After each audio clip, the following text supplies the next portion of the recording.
Salam sejahtera Malaysia, terima kasih kerana menonton video-video dalam channel ini. Sebelum kita mula, jangan lupa untuk tekan tombol subscribe, share, like, dan komen. Let's go! Salam sejahtera dan selamat malam. Salam perpaduan kepada semua pendengar berita panas malam ini. Pendedahan yang dilakukan oleh Datuk Seri Anwar Ibrahim malam ini sangatlah panas untuk kita semua dengar. Dan admin akan kongsikan berita ini kepada tuan-tuan dan puan-puan sekalian. Berita ini dipetik dari Malaysia Kini bertajuk Anwar, ada bekas PM, bekas Menteri Keuangan punggah kekayaan berbilion ringgit. Berita penuh, Perdana Menteri Anwar Ibrahim menegaskan akan menamatkan amalan yang didakwanya menggunakan kepimpinan politik dan kedudukan dalam kerajaan sebagai kesempatan untuk memunggah kekayaan. Walaupun Anwar tidak menyentuh secara langsung pentadbiran atau nama orang yang dimaksudkannya, namun dia menyebut pihak itu sebagai pernah menjadi Menteri Keuangan dan bekas Perdana Menteri. Kata Anwar ini sebagai maklum balas terhadap serangan yang mengatakan seolah-olah kami dalam kerajaan terpelit dalam hal-hal yang sedemikian. Saya nak sebut bahawa sikap kita jelas, negara ini negara hukum. Badan penguat kuasaan diberi kuasa sepenuhnya untuk memantau, katanya ketika memberi amanat khas pada Majlis Munajat Ambang Tahun Baru 2023 di Masjid Putra di Putrajaya malam ini. Kata Anwar, pentadbirannya akan meneruskan budaya kesederhanaan, jangan ada pembaziran, memantau semua GLC dan perbelanjaan. Tetapi saya nak nasihat juga rakan-rakan saya yang lain. Saya bercakap soal bersih dan hari-hari. Saban hari menyerang beberapa tokoh dalam kerajaan perpaduan. Apatah lagi orang-orang yang pernah menjadi Menteri Keuangan, Perdana Menteri yang tak kalah mereka berkuasa itu bukan dipunggahnya ratusan juta ringgit, bilion ringgit dipunggah. Jadi, saya nak nasihatkan bahawa kerajaan ini akan pastikan sekurang-kurangnya sebahagian daripada dana yang dipunggah itu dipulangkan semula kepada rakyat. Ini bukan kecil jumlahnya, dakwa Anwar tanpa perincian pihak yang berkenaan. Untuk rekod, Timbalan Perdana Menteri Ahmad Zahid Hamidi berdepan perbicaraan atas pertuduhan pecah amanat jenayah, rasuah dan pengubahan wang haram melibatkan Yayasan Akal Budi. Bagaimanapun, Mahkamah Tinggi telah membebaskan Zahid daripada satu lagi perbicaraan melibatkan 33 pertuduhan kes rasuah sistem visa asing VLN. Pemimpin Perikatan Nasional PN antara yang lantang mengkritik pentadbiran Anwar. Perdana Menteri juga mengulas apabila ada yang mengatakan kepadanya bahawa perkara yang lalu biar berlalu. Saudara, kalau ada kesan pribadi kepada saya boleh maafkan, malah saya telah maafkan. Tapi kalau berterusan, tentunya saya akan ambil tindakan. Tetapi kesannya kepada rakyat yang bukan ada kuasa seorang Perdana Menteri untuk lepaskan puluhan ratusan atau bilion ringgit yang dipunggah tak kala mereka berkuasa, katanya. Perdana Menteri berkata negara akan selamat, terangkat martabat serta harkatnya jika semua pihak mempunyai tekad untuk menghentikan amalan salah guna kuasa dan rasuah.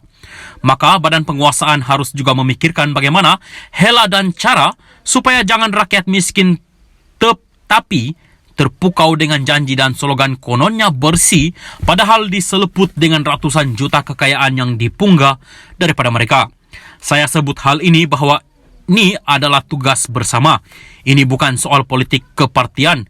Ini tugas umat rakyat Malaysia kalau nak jamin negara ini selamat, katanya. Sekian berita. Teruskan bersama channel ini. Saya JLTV News. Salam perpaduan. Salam sejahtera dan selamat petang kepada semua pendengar berita panas. Petang ini dipetik dari syabudin.com.net bertajuk Nazri Balun lagi Tun Mahathir, elok terus jaga cucu. Berita penuh, melantik seseorang yang sedang berdepan kes mahkamah menjawat jawatan Timbalan Perdana Menteri TPM bukan satu perkara yang bertentangan dengan perlembagaan, kata Ketua Bahagian UMNO Padang Rengas Datuk Seri Mohamid Nazri Abdul Aziz. Menurut Mohamid Nazri, seorang TPM tidak boleh membantu Perdana Menteri dalam menjalankan tugas-tugas yang berlandaskan perlembagaan negara. Beliau berkata, jawatan TPM tidak ada dalam perlembagaan negara. Sebaliknya, ia amalan politik yang bermula ketika negara ini mencapai kemerdekaan. Jika ada kecacatan di sebalik pelantikan Datuk Seri Ahmad Zahid Hamidi hanyalah dari segi moral semata-mata, tetapi moral tidak boleh dikuatkuasakan oleh undang-undang.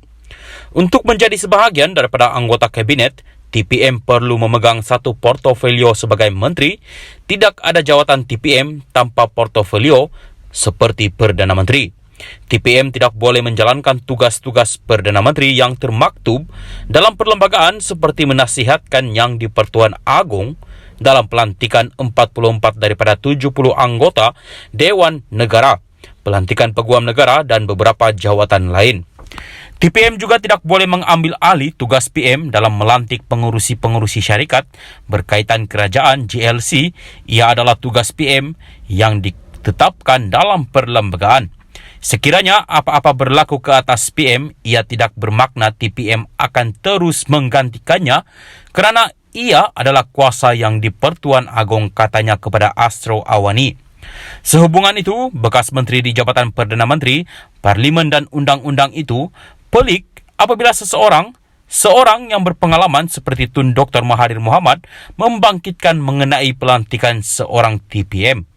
Katanya, sebagai seorang yang sudah berpengalaman, Dr. Mahathir tentunya lebih memahami fungsi dan tugas-tugas TPM berbanding pihak lain. Dr. Mahathir sudah 2 kali menjadi Perdana Menteri. Kali pertama 22 tahun dan kali kedua 22 bulan. Beliau sepatutnya lebih memahami perkara ini. Dalam usia yang sudah lanjut, tidak perlulah ada dendam yang mendalam. Hiduplah dengan tenang. Sekiranya mahkamah mendapati Zahid bersalah dalam kes yang sedang dibicarakan, beliau tentunya akan digugurkan dari kabinet. Dr. Mahathir berkata beliau mahu menjaga cucu buat masa ini, dan saya rasa itulah sepatutnya beliau lakukan, bukan lagi mencampuri urusan kerajaan, katanya lagi. Awal hari ini, Dr. Mahathir mempersoalkan pelantikan TPM yang masih berdepan pendakwaan mahkamah. Menerusi entry terbaru di akaun Twitter pribadinya, bekas ahli Parlimen Langkawi itu berpendapat perlu satu bentuk reformasi terhadap jawatan tersebut. Sekian berita, teruskan bersama channel ini. Salam perpaduan.